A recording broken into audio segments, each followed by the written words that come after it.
Hello, everyone, and welcome to the 11th Annual Children's Aid Benefit. I'm so excited to be here and know that you are too. I am MC Light, and you know me from movies or TV shows. You might know my music, but my favorite role in life is as a philanthropist. Giving children a better future is one of my many missions in life, which is why my foundation has given away more than $1 million in scholarships. And tonight, I'm here to support Children's Aid, an organization that shares my mission. I know that's why you're here too. I hope you're all ready to hear about the life-changing work that your dollars support. And I hope that you're ready to give some more. We need that. Cha-ching. For now, get settled in and get ready for an inspiring evening. 1982, I became a teenage mother at the age of 14. I don't blame my parents for their lack of parenting. During my early adolescent years, they separated, and my memories of them are their addiction to alcohol. In 1986, I met Dr. Michael Carrera. He walked into our beloved Millbank Center and asked if I wanted to join his pregnancy prevention program. I chuckled, but I attended, and it changed my life. I received and taught sex education training and was the first recipient of the Hunter College Children's Aid Guarantee College Admission Agreement. I learned how to play squash, and I learned that my voice mattered. Dr. Carrera's influence inspired me to be a change maker for young people like me. That is why I went into education, where I've worked in the New York City public schools for 24 years. I'm Shavon Glover, a public school teacher, sports supervisor, and high school athletic director, and I am a children's aid kid. My children's aid journey began as a 4-year-old at the Frederick Douglass Houses. My mother enrolled me in a Head Start program in the same building where I grew up in. For the next decade, I participated in every program the Frederick Douglass Community Center had to offer. And then eventually, I became a camp counselor to inspire the next generation of young people. I learned that the world was a much bigger place in my neighborhood and gained the skills and self-confidence to succeed in college and beyond. Staff recognized the potential in me before I saw it in myself. This confidence inspired me to pursue a career in fashion, where I ran my own apparel firm for 15 years. My name is Chan Bass. I'm the Vice President of Sales at Fabrics Inc., and I'm a children's aid kid. Good evening. When I was in the 6th grade, I began taking swimming classes with the Carrera program. I didn't know it then, but swimming would make an impact in my life. Those weekly swimming lessons will catapult me into the swimming world in a way I would have never imagined.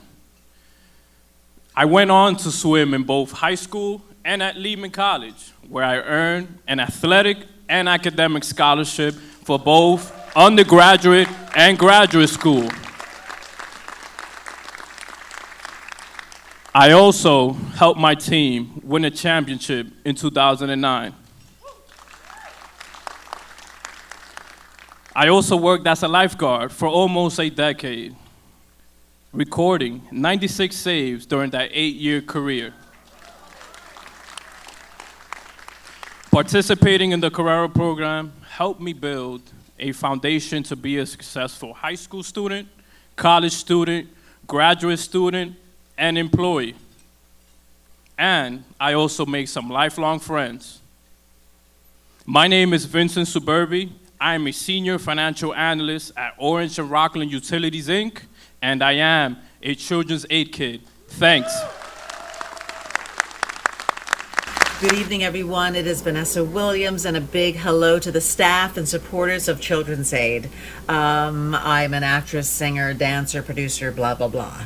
But before all that, I was a young girl going to public school.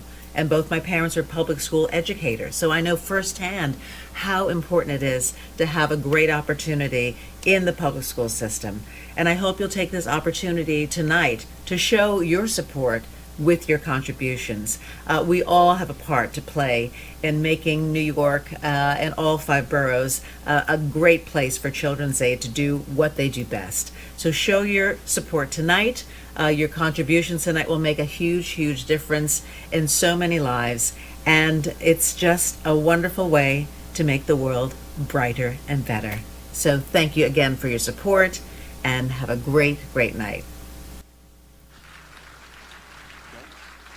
Please welcome Children's Aid President and CEO, Phoebe Boyer. Welcome, everyone. I am so honored to be here with you tonight. A lot of people talk about the safety net, the wide range of services that catch a family when they fall through the cracks of the system. At Children's Aid, we think of ourselves as more of an umbrella, something that you carry by your side through the storm. And for the past 18 months, it's been raining pretty hard. But under the cover of Children's Aid, which touches the lives of nearly 50,000 New Yorkers, our young people are thriving. Despite the pandemic, 85% of our early childhood programs met or exceeded their developmental milestones. Milestones like learning readiness, social and emotional development, and problem solving. We placed 163 foster children in forever homes. 81% of our Children's Aid youth who plan to go to college did so. And 80% of those already enrolled in college persisted into their second year. That's nearly 7% higher than the national average. So let's give that a round of applause. And for more than 160 years, we have been keeping children safe so that they can learn, grow, and lead. And that's exactly what they are doing. The pandemic didn't stop us, and it most certainly is not stopping the young people that we serve. Last winter, I met with a group of youth, on Zoom, of course. We weren't sure how they were feeling about their future, given the state of the world. But the answer? Driven and focused. They immediately started firing away. How do I build my network? Who do you know in the financial industry? Who can I talk to about job interviews? It was honestly kind of breathtaking. I thought, these young people are not daunted. They are ready to go, and we need to be too. Over the past 18 months, the joke around Children's Aid has been #essential. But it's no joke. We are essential to our kids, and you all are essential to us. Tonight we need your support, but we also need your influence. Despite our long history, we seem to remain one of New York City's best kept secrets. For us to continue providing the safety and security to allow children and families to shine, we need your help. We need you to spread the word, and we need you to talk about us. But my promise to you is that we will keep giving you amazing things to talk about. Children's Aid has weathered many storms. The things we have learned have made us stronger. It's our job to ensure that no child in New York is left to brave the elements on their own. Tonight will go a long way in extending the cover of Children's Aid to more families. Thank you so much for joining us. Now, let me turn it over to the real stars of the evening. They are both sophomores at Fannie Lou Hamer Freedom High School in the Bronx. Let's give them a round of applause. Please welcome your hosts, Keisha Lewis Moreno and Richard Lloyd.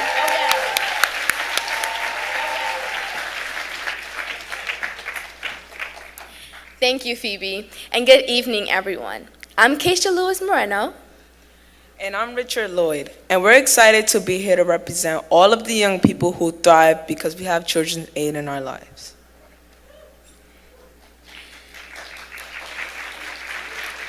Tonight, we honor Reggie Van Lee, who is a partner and chief transformation officer at the Carlyle Group.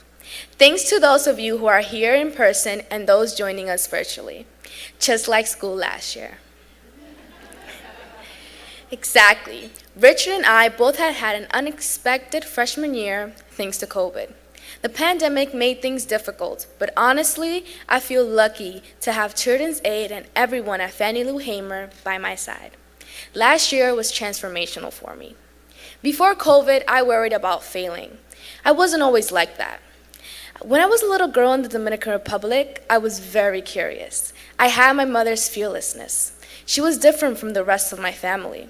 They didn't like my curly natural hair, demanding that I should relax it. My mom then moved us to New York. And somehow the city put a lid on my bravery, and I became afraid of what people would think. I even tried to tame my hair.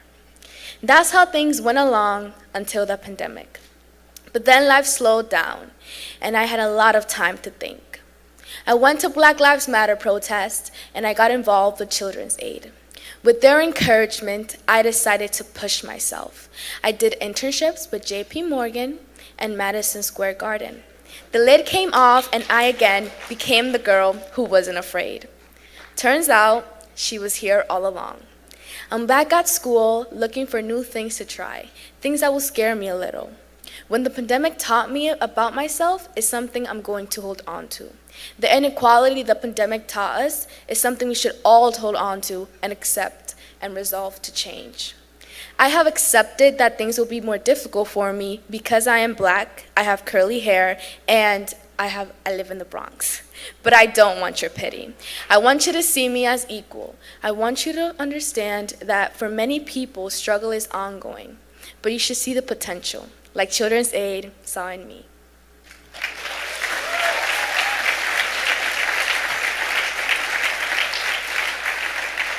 For me, the pandemic was very difficult, but it wasn't all negative.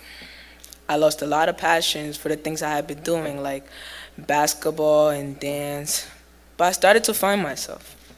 Learning about new things led me to become an activist and a voice for my youth. Before the pandemic, I was going to the School of Performing Arts. I wasn't very focused, and I wasn't a very good student, and I just had no self-confidence or motivation for anything. The world irked me for reasons I couldn't really explain, and I just started to feel more isolated and distant from the people around me. I wanted to start over. I didn't mean for the world to stop, but that's kind of what happened. I started school at Fannie Lou Hamer Freedom High School during COVID. I went to school in person and half of the time, and it was more relaxed than usual.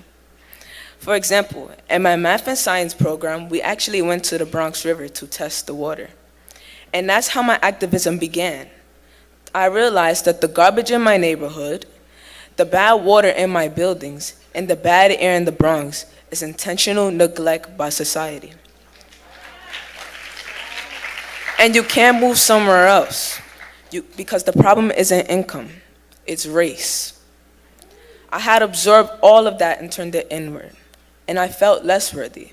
And I think a lot of people in my community feel like that, like their skin or where they live defines them, but it doesn't. Now that I see it for what it is, I talk about it. Awareness is the start of environmental justice. We can make things more equal in New York. We can decide that we are entitled to clean water and affordable housing. I found the strength and the purpose, and I found my voice. I'm so grateful for everyone at Children's Aid and Fannie Lou for helping me and encouraging me to take risks, and not only to share my voice, but to be heard.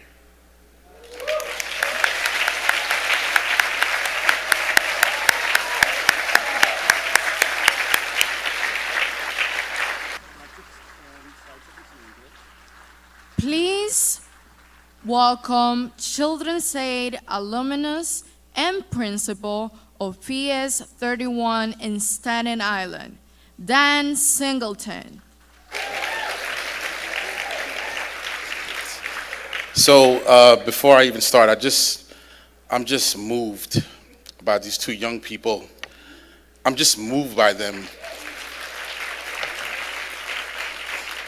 These guys give me life. I mean, they're why I do what I do. So Thank you for your inspiration. I really appreciate you guys. I'm trying to keep myself together to do. So,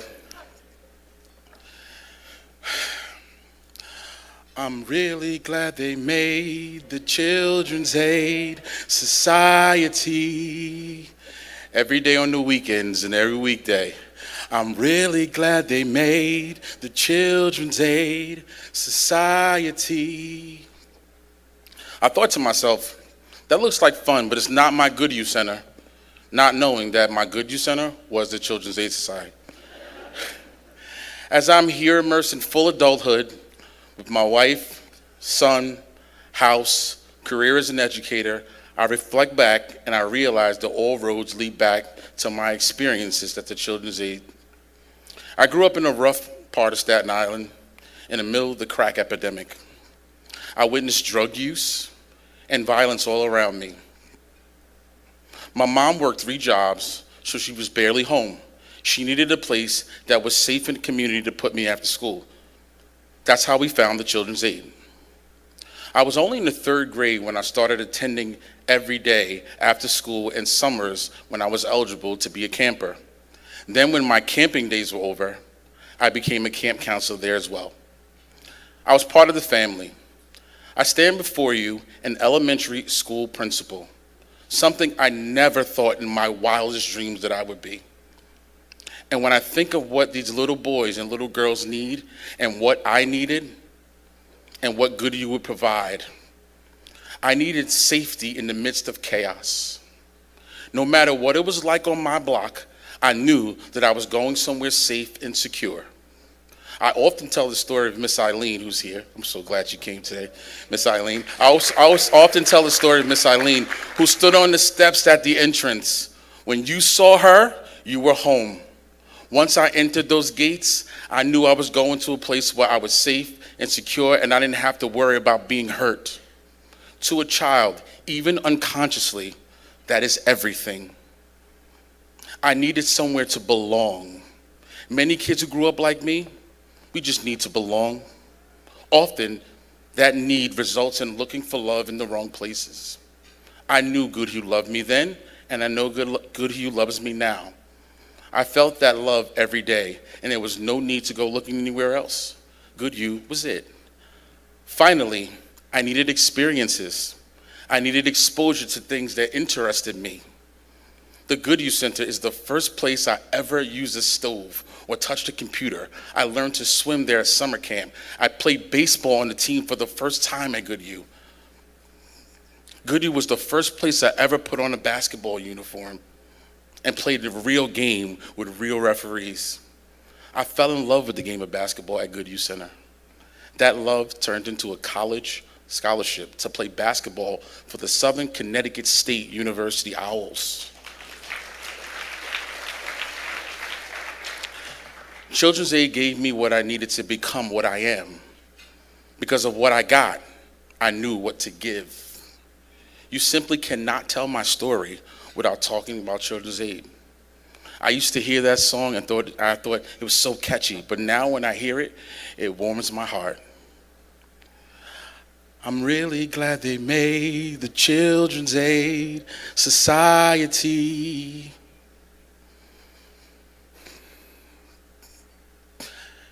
I'm really glad they made the Children's Aid Society. Never gets old. Thank you for listening. Good night.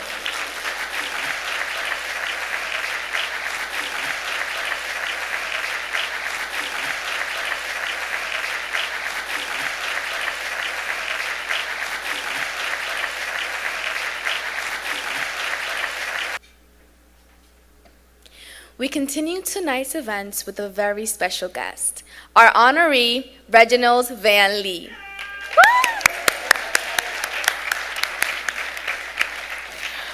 Reggie Van Lee is a partner and chief transformation officer at the Carlyle Group, an investment firm.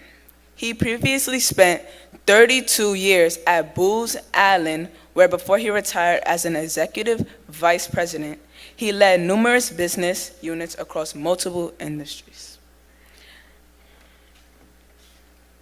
We learned some fun facts about Reggie, like he was appointed by Barack Obama in 2013 for the President's Committee of the Arts and the Humanities.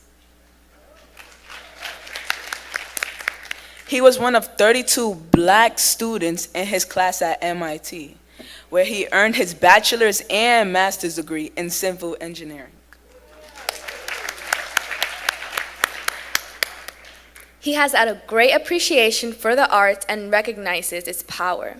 He says the arts allow us to express ourselves and can improve our lives.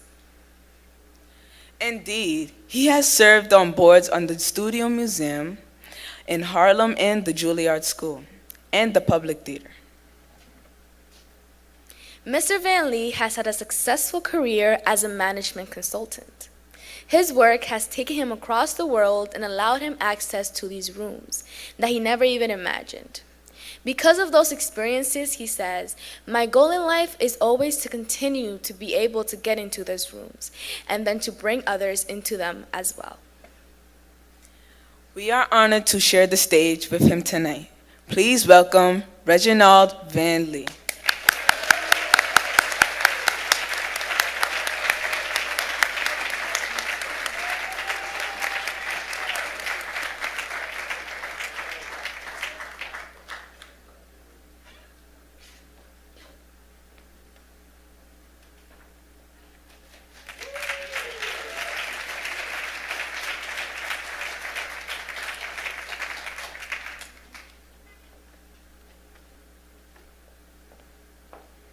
Wow, thank you, thank you.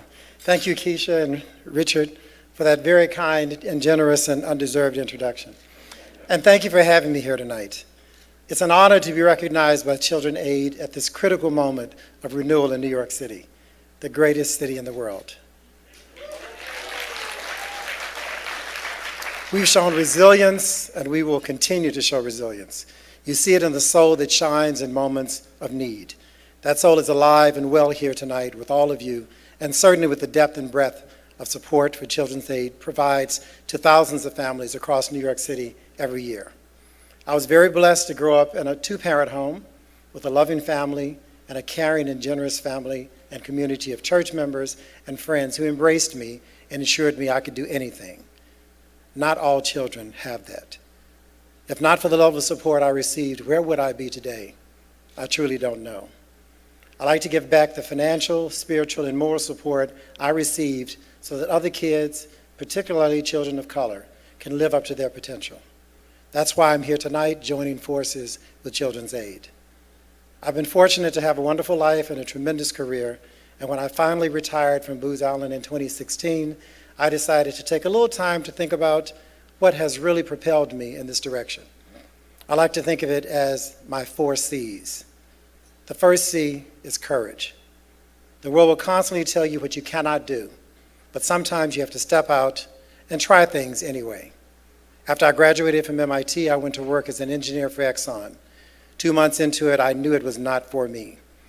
All roads pointed to business school. When I got into Harvard, I had no idea how I'd pay for it, but I took a leap of faith, and it led me to Booz Allen, where I spent my career. Sometimes plan B is better than plan A. But if you don't have courage, you'll never find out. The second C is confidence. I went to an all-black high school in Houston, Texas. When my counselor heard that I'd been accepted to MIT, she called me into her office to explain that she would hate for me to go to Boston, embarrass myself, and waste my parents' money. She suggested I go to a local school where perhaps I could compete. But because I had family and friends that had built up my confidence, I politely thanked her, and off to Boston I went.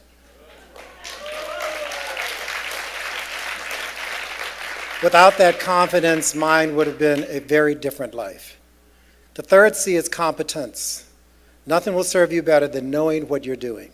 You often hear people say that women and people of color have to be twice as good to get ahead. I want to be twice as good.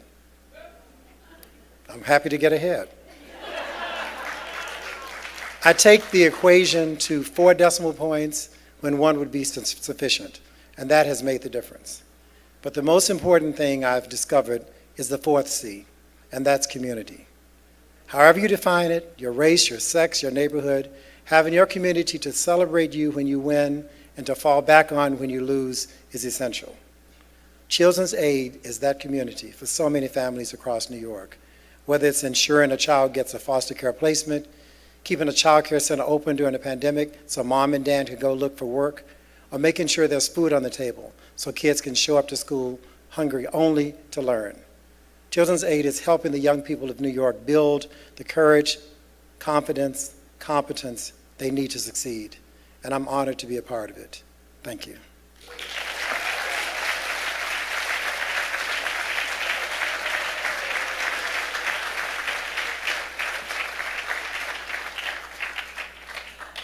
Thank you, Reggie, for being part of our success. Before we close, we'd like to introduce tonight's announcer, Children's Aid Youth Ambassador, Loeska Caton Santos.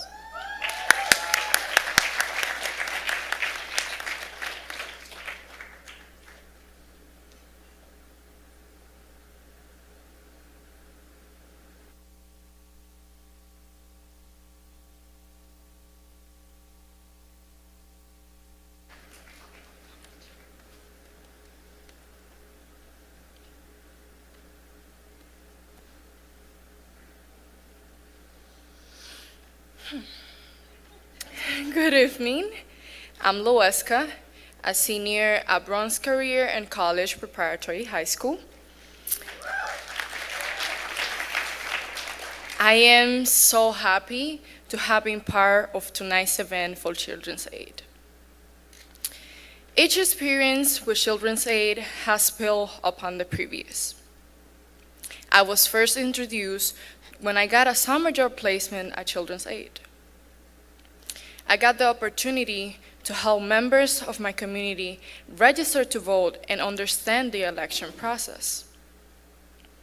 This summer, I became involved in the Youth Ambassador program, where I learned about various forms of bias, talked about the issues that impact my community, and developed media literacy so I know the difference between fake news and real news.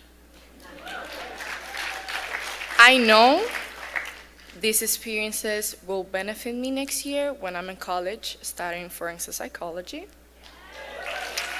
I chose this field because I want to be able to help people like Children's Aid has helped us and countless of others. Thank you, Children's Aid. And thanks to all of you here tonight and online for your generosity. Tonight has been truly extraordinary. Together, we have raised nearly $1.8 million. Yes. Thank you. Really, thank you for your commitment to Children's Aid. It means a lot to us. Well, good night, and we will see you next year.